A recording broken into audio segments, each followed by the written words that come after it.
Perjalanan bangsa Indonesia dihiasi dengan berbagai peristiwa bersejarah. Peristiwa-peristiwa inilah yang nantinya ikut memengaruhi perkembangan di dalam tanah air. Meskipun, tidak sedikit pula peristiwa di masa lalu menjadi sebuah kenangan kelam dalam sejarah Nusantara. Salah satu peristiwa kelam yang tercatat dalam sejarah Indonesia terjadi di Banjarmasin, Kalimantan Selatan.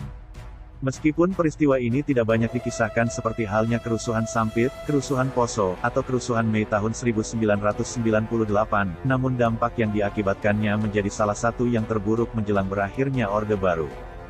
Ratusan korban berjatuhan, beberapa orang dikabarkan menghilang, bangunan dan fasilitas umum pun dirusak dan dibakar. Keberingasan dan kekejaman manusia tergambar di hari Jumat, tanggal 23 Mei tahun 1997 itu. Kota Banjarmasin yang tadinya tampak damai berubah seolah telah terjadi peperangan. Peristiwa mengerikan itu meninggalkan duka bagi keluarga korban dan juga kerugian materi dengan jumlah yang tidak sedikit. Peristiwa kerusuhan tersebut pun dikenal hingga sampai saat ini dengan sebutan Jumat Kelabu tanggal 23 Mei tahun 1997. Tanggal 23 Mei tahun 1997, bertepatan dengan hari Jumat. Dalam rangka menyambut pemilu 1997, akan ada acara besar yang dilangsungkan di pusat kota.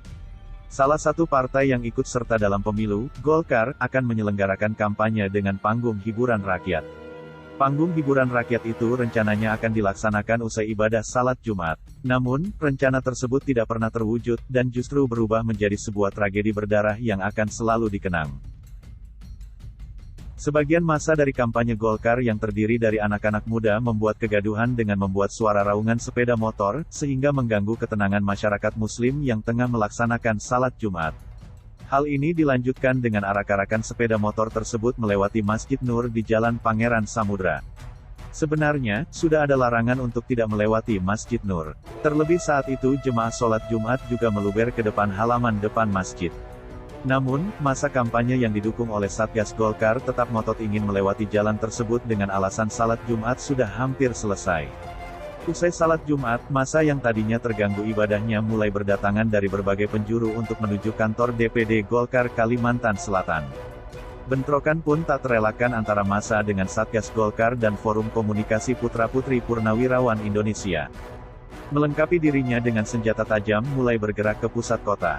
Pergerakan ke pusat kota juga diikuti dengan perusakan bangunan, mobil, dan fasilitas umum yang dilalui massa tak luput dari amukan.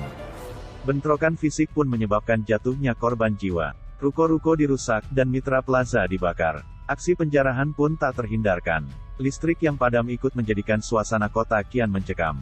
Pemandangan di Banjarmasin kala itu tampak kacau bak arena peperangan. Dari yang semula yang hanya melibatkan dua kubu, kerusuhan akhirnya melebar hingga massa menjadi tak terkendali.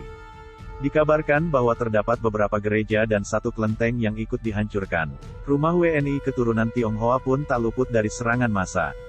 Tragedi berdarah ini terus berlangsung hingga dini hari.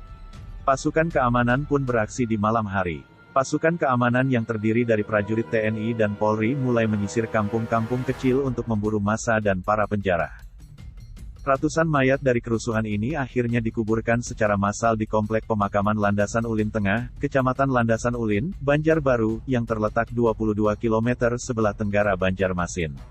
Di sana kita juga akan menemukan kayu yang tertancap dengan tulisan, Makam Massal Jumat Kelabu 23 Mei 1997. Demikian informasi singkat Imaji Rasa, terkait kerusuhan Banjarmasin 1997.